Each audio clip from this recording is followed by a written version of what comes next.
insurance, and especially if you have this scheme where they're steering patients toward commercial insurance, they can obviously dialysis clinics are charging the higher rate, and so this in turn drives up dialysis cost for everyone. So with that, I will take questions. Okay. Very good. One more thing. One more Sorry, thing. I have some time left. I saw the LAO said that this would save local and state government tens of millions of dollars. If you can imagine, if you're a government worker, they'll pay for your insurance, and this drives up the cost of insurance. So that's the reason why it'll save taxpayers tens of millions of dollars. All right, great. Thank you. I'll play devil's advocate. Obviously, the main thing that the opponents have been saying, and the opponents are Fresenius and DaVita, which is a duopoly. 72% of dialysis operations in the state occur at those two for-profit companies. But they have said that capping profits is going to force just widespread closure of clinics. I know they put out a report that they funded that said 83% of all clinics would be eligible to close.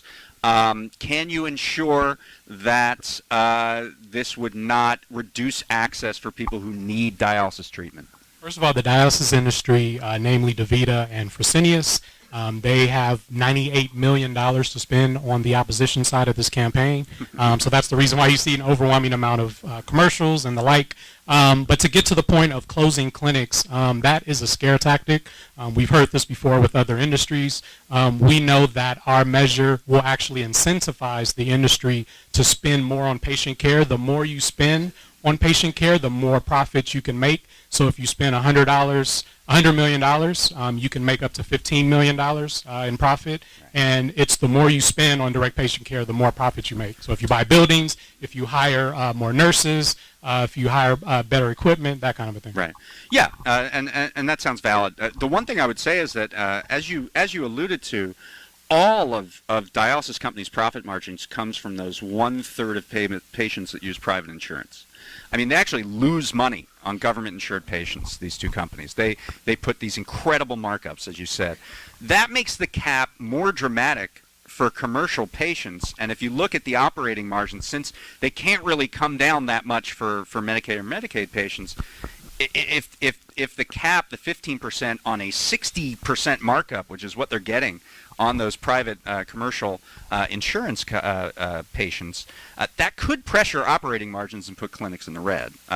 So, I mean, is there a way in which this, that you think that there could be a problem here? I mean, I guess whether you support this depends on whether you buy the dialysis companies saying we'll go out of business, so we're going to spend $100 million to make sure that doesn't happen. What I will say is that the two largest companies, DaVita and Fresenius, they make a combined $4 billion in profit annually. So they have the money. Their profit margin is actually 5 times larger than what hospitals make. So hospitals make about 5 to 7% profit, and they're able to operate, right? Dialysis industries make 17 to 18% in profit. Okay. I'm going to go to questions. I have one other question, but I'll see what everybody thinks first. Go ahead. Susan. I'm sorry, Susan. Yeah, I'm in touch with mailing today on the minimum top 8, so I would like you to explain, if you're talking that it's only the dialysis companies, this flyer includes the NAACP is being opposed, along with 28 health organizations and 6 veterans organizations that are printed in this flyer. So why, particularly the veterans organizations, would they be a no? Absolutely. So I'll start with the NAACP. They were actually a supporter of ours. The day we published their endorsement, they called us and said, take them off. We found out that they met with the opposition, and the opposition paid money to the president of the California NAACP for a consulting firm. So that's why she made the switch. With veterans organizations, what we found out was that we have a couple of veterans organizations that are behind our measure as well. What we found out is that they are confused about what the opposition is selling them, basically. So it's just misinformation. Is there higher essentially. incidence of veteran usage of dialysis? So veterans actually do use dialysis. It's actually the VA actually outsources it to these clinics. There was once upon a time Kaiser used to do dialysis, and they actually outsourced to DaVita and Fresenius too. Interesting. So. Very interesting. Yes, Julie. So I don't quite understand how capping profit will improve quality, like the unemployment and yeah, it's going to more, but how do you know, how is that directly related to improving quality? Good question. Absolutely. So the cap will actually incentivize them to spend more money on direct patient care. The more you spend on direct patient care, the more you can take in profit. What happens is at the end of the year, they take the aggregate of what they charge for dialysis treatment, and then what they took in. And if it's anything above 15%, they have to give back in the form of a reimbursement. But it is the more you spend on direct patient care, the more you can make on profit. So 15% of 200 million is more than 15% of 100 million, right? Right. And I have that in the handout that I can give you. The other issue is that the list of allowable costs has been contested by the industry. And the final note on that is the Department of Public Health actually decides what is permissible, and there's some industry standards that will be taken into effect too. It's not as grim as the opposition says. There's a lot more things that are allowable as far as the clinic and the associated employees. The last thing is, do you think this will stand up to legal scrutiny? Because I heard that this could run into legal trouble. The industry is saying this is a taking, and illegal taking without just compensation to take our profits, cap our profits. Well, I mean, there's other industries that, have this kind of regulation, utilities and other public entities. Absolutely. So. Yeah. Okay. Last one, real quick.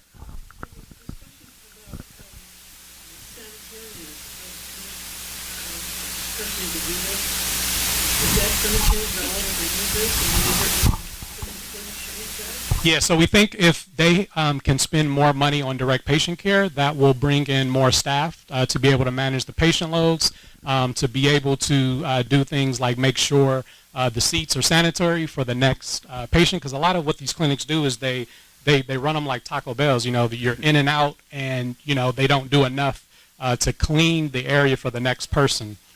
So. And you're going to attempt to organize these facilities regardless of the outcome, correct? Correct. Yeah. Correct. Okay. Correct. We already had legislation last year. Do I need to stop?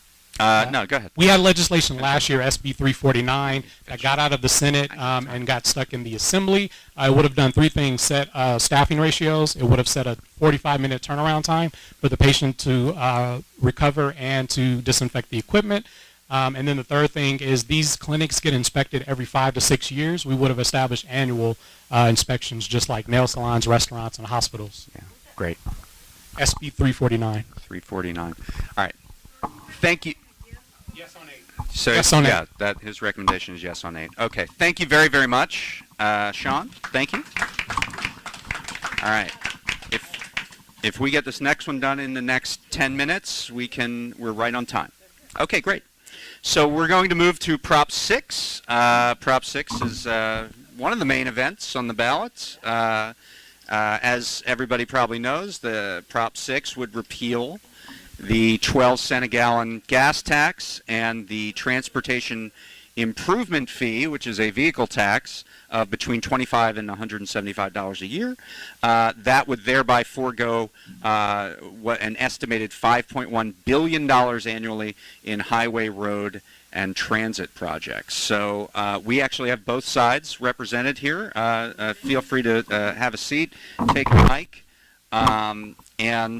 So for the Yes on 6 coalition, we have Gary Aminoff? Okay, very good. And then for the No on 6 side, we have Eli Lippman from Move LA. He's the Director of Development at Move LA. So let's see. Do either of you have a preference here, or am I going to have to pick and get somebody angry at me again? Okay. All right. You want to go for it? Okay, so we'll start with Eli. All right. Okay. Well, they figured it out amongst themselves. Okay, I'm off the hook. All right, Gary, for Yes on 6. So but it sounds like a 12-cent tax is not that much. But the fact is, it's not just the 12-cent gas tax. There's also, excuse me, a vehicle registration tax and a diesel fuel tax. It's estimated that the average cost to a family of four would be close to $800 a year. This is a regressive tax in that it affects lower income who spend a greater percentage of their income on gasoline and fuel than the more wealthy. It's a blank check without accountability. There's not a single sentence in that bill that requires that the money be spent on road repairs or maintenance. Gas tax keeps going up. There's automatic hikes built into the measure. By 2021, Californians will be paying about $2 more per gallon because of taxes, fees, and other government mandates. Waste, it's supposed to go to repairing roads, but because of Caltrans and the way it operates, they have a lot of waste. There are people who are on the payroll who aren't doing things. It's estimated that for every dollar spent in other states per mile of road repair, we spend $4.70. A lot of that has to do with our high pensions as well. And the last thing is there are other ways to pay for improving the roads. There is a proposal that will be on the 2020 ballot, which says that all sales tax from the sale of automobiles goes to road repairs. That will actually produce more money than the gas tax. And you understand that as more and more people get electric cars, they're not buying gas. So that burden is on people who don't own electric cars. So by having the sales tax on the sale of cars go to repair roads, everybody pays an equal share. Thank you. Okay. So now we're going to go to Eli, and then I'm going to ask a couple questions after that, get you guys talking to each other, and then we'll go to the audience. So here we go, Eli. I'm going to stay. Am I on? Yeah, turn it on. Oh. Can everybody see me, hear me? Great. Awesome. Eli Lippman. I used to be the president of the San Fernando Valley Young Democrats, co-chair of the endorsement committee for DIPSIV. I'm also the commissioner that oversees the neighborhood council system in the West Side. So I know this area. I live 5 minutes away. I know Democratic clubs. Look, this is very simple for a Democratic club. The folks who proposed this measure were the folks that recalled Senator Joshua Newman, a Democrat, a good Democrat. This came because of all the hard-fought battles that we have had as Democrats to get Democrats elected. We were able to get the votes necessary to move this through. Why was this necessary? We have a $130 billion deficit in road repairs in the state because we have underfunded these repairs because of folks who have proposed Prop 13 have starved the state. So we have terrible roads. We have crumbling bridges. 80% of the roads in LA County are in poor condition. We have 150 bridges in LA County that need to be repaired today.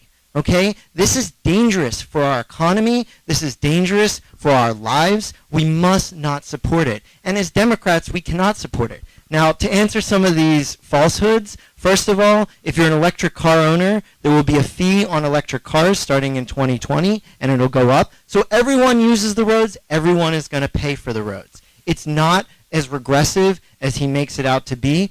Every time that you have a front axle alignment, a tire blown out, your axle gets broken because you're going on crappy roads in LA, how much does that cost you? $800, $1,000, $2,000? If you're low income, that huge hit to your budget is way worse than a couple more cents that you have to pay at the gasoline pump. We need to invest in this state. We need to invest in good-paying jobs. That's why chambers of commerce, the Democratic Party, the the LA County Democratic Party, Democratic parties throughout the state have endorsed no on this deceptive measure. We need to make sure that we do everything that we can and get fired up to defeat it. And that's why I thought it was so important to come out here today to talk to you guys. So I really hope that not only do you endorse the no position, join all of your other brothers and sisters in labor, in the Democratic Party, against Proposition 6, but when you're making calls, when you're walking precincts, and when you're talking to voters, it is so critical. This is bigger than just this gas tax. If we allow this to win, they're going to go after Katie Hill. They're going to go after every single Democrat in the state who wins by a couple hundred votes in the state, because they know that this is an issue that's going to put a wedge between voters, and they're going to go after Democrats who are in purple districts in California. We must defeat Proposition 6. Thank you. All right. Okay, I'm going to ask each of you a question. I'm going to start with you, Eli. You did reference the zero emission vehicle fee of $100 for model year 2020 and after. I understand this idea that you can't reach those drivers with gasoline taxes, and so you put this in as an add-on.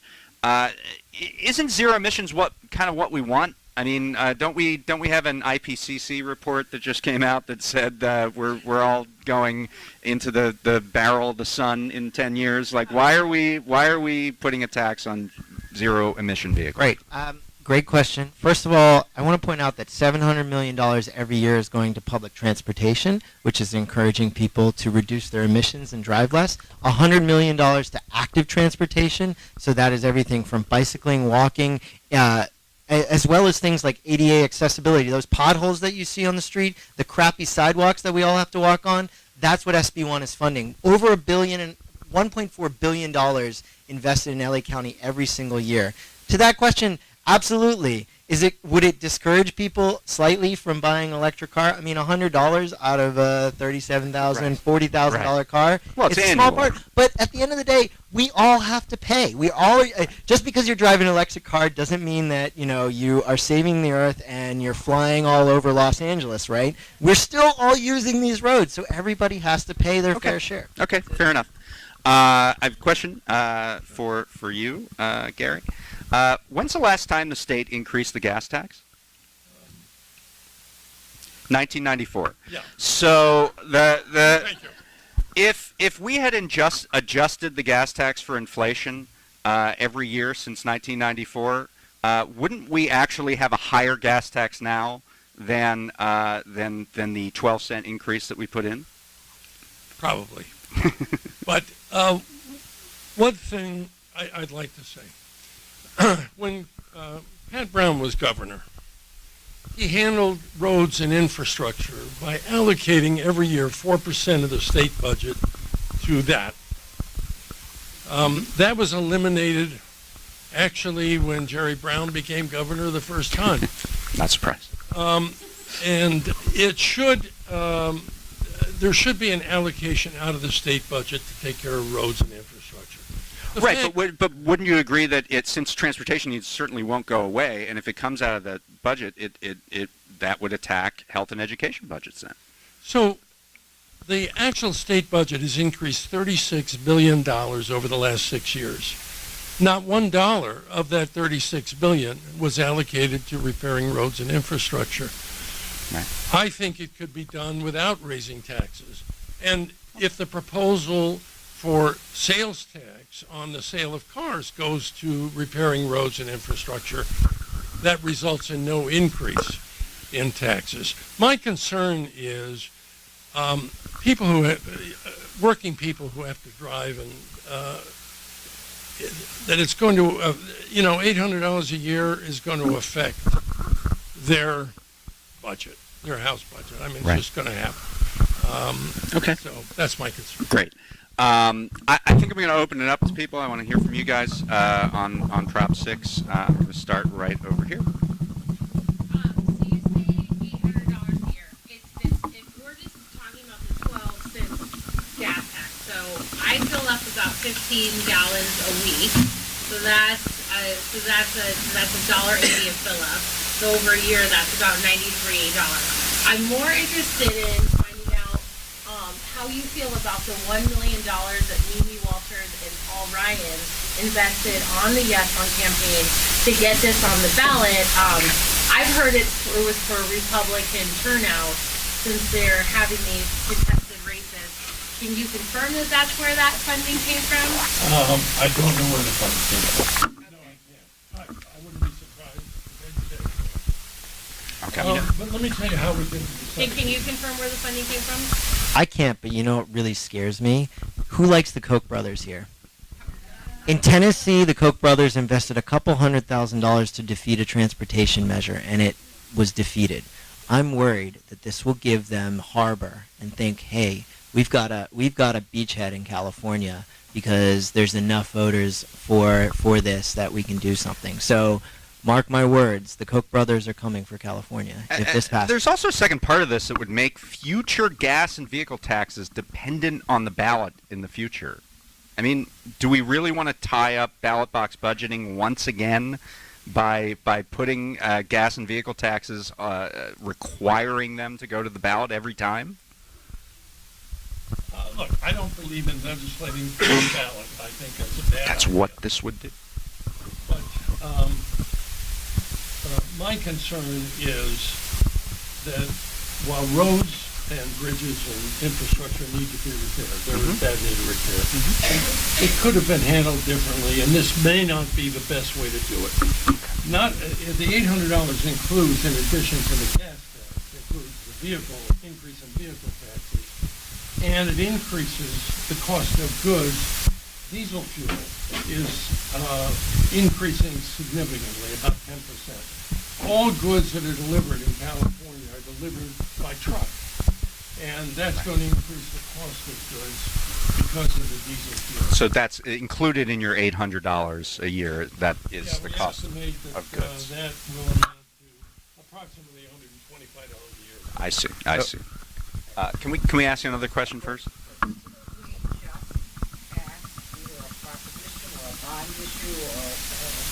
Measure for specifically for transportation needs. I feel like it's almost Go ahead.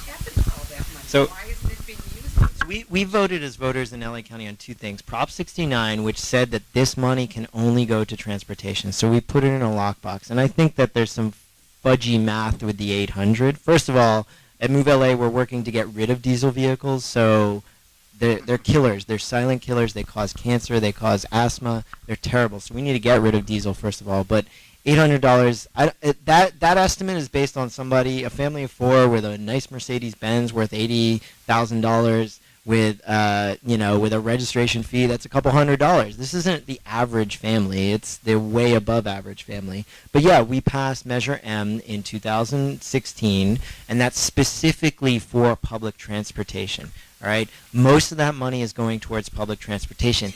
The funding for this, SB1 actually works really well with Measure M because most of it is actually going to the public works side, which is fixing your roads, fixing bridges, fixing sidewalks, fixing highways. Very little of the Measure M money is actually going to that. So Right. they actually work really well together.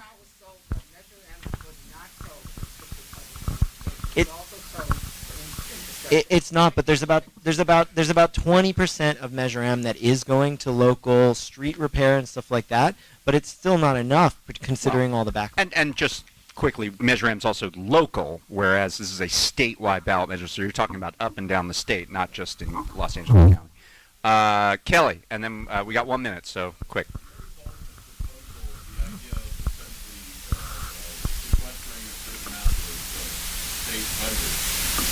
Should go to this. I'm correct in assuming that was that a percentage? Two parts. Was that a percentage or a flat amount? And two, is there any funding scheme for that, or is that simply taking money away from the rest of the budget to do that?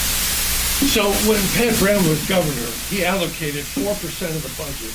I don't know if you remember in the 50s and 60s, roads were great. They were, everything was maintained because of that. But yes, it would take part of it. Yeah, I would love to have a portion of our budget. As a transit advocate, I would love to have 4% of our budget go to transportation. But when Jerry Brown came in, that's when Prop 13 came in, and we starved the budget. And so we don't have the funds anymore. Prop 13 was the killer for our transportation funding, our social service funding, and and schools. And when we had the budget deficit, I sat crying with Karen Bass over all of the cuts we were making to juvenile detention, foster care, services for the homeless. All that stuff got cut. And so this increase in the budget, that's making up for years of deficit. So right. We're going to have to leave it there. I'm sorry. So thank you guys. Thank you guys very much. All right, we are only 7 minutes over time with all that. So we only have one brief piece left, and that is the 3 remaining citywide ballot measures that we have not talked about. I'm going to go through these rapid fire. No. 9. We're supposed to be at 9 right now, and it's, yeah. These are the, yeah, you can give me 3. So there are 3 other citywide ballot measures. We already talked about Measure B. 2 I'm going to talk about in tandem. It's Measure E and Measure EE. Those realign city and state elections. As you might know, we changed the presidential primary from June to March.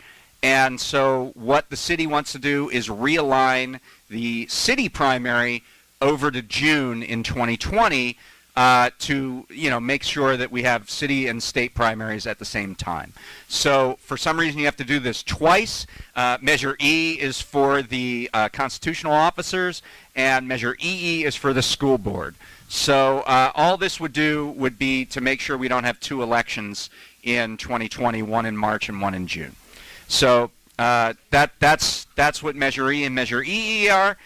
Measure W is the last one that we're talking about. Measure W is a parcel tax, so it's a tax on property owners. 2.5 cents per square foot to pay for improving and protecting water quality, capturing rain and stormwater, a bunch of water projects. So we talked about the water bond in Prop 3. This is a citywide measure that would do a parcel tax to collect money for a number of different water projects. Low-income seniors are exempted from this. It is expected to raise $300 million a year. The average 1,500 square foot house would pay about $37 for this parcel tax for water quality, reducing pollution, capturing rain and things. The possibility has been raised, and I think Marion Tyler's head's going to explode here, that money from this could go towards bulldozing Bayona in the name of restoration of the wetlands. So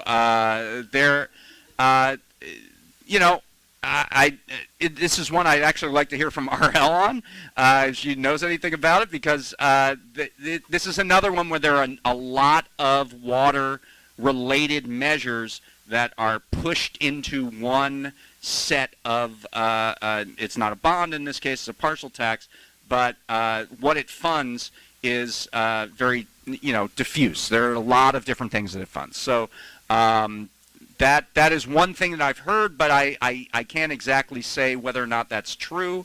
But I've definitely heard that that's a possibility that would seem to stretch the definition of what this is intended for. But I thought I'd throw that out there. So, yeah, go ahead.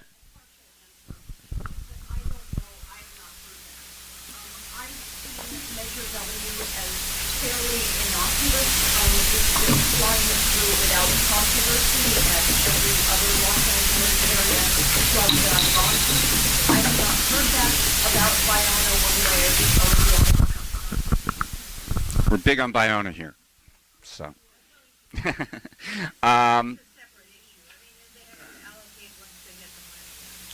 Right. I mean, it wouldn't be the end of it if you pass this parcel tax. Obviously, there would be deliberations and things of that nature. So, are there any questions on E, W, or EE beyond that? Seeing none, I believe we are almost on time for this. Yes, I'm sorry. You've taken us off time now. Taking us off time. What is the LACDP's position on? I imagine they are for E and EA Yes, because yes, they're we voted nearly, yes. Yeah. We voted What about yes W? on yes. We voted yes on all the Okay, LA so so the cities. LACDP's position is yes on all 4 of the Yes. citywide ballot measures. Okay. So hey, thank you. Well, thank you guys very much. Great. Thank you, Dave Dayen, right? Whoa. Those of you who have ballots, those of you who are members of our wonderful club, Dave needs his ballot. Dave is a member. If you have been a member and you haven't gotten your ballot yet, please, he's got lawn signs and all out there. And want to remind you all that if you're not on our mailing list, please get on our mailing list. And Kelly, who is our wonderful videographer, as well as our club secretary, will be looking at this, at our video, and putting it up on our website. It'll be on westladems.org, West LA Democrats, and he'll probably timestamp them as he does. So if you want to see what the people have said on Prop 6, you can just go to that timestamp, etc. Anyway, thank you all so much for coming. Hey, hi. What'd you think? Thank you, Mark. Thanks, everyone. Yeah. And it's so nice to see some new faces here. I'm really happy that you came. Lisa, wait. My neighbors have received sample ballots. I haven't yet either. Today we Thank you. received. Good, I'm so glad you came. Did you? The real ballot, I mean the voter ballot. I haven't received Isn't that kind of weird? I mean, Yeah, I was wondering when it was going to show up. I think it's a sample ballot. I know. I think there might be a problem. I just went to 11 Well, I heard there was a whole problem with yeah.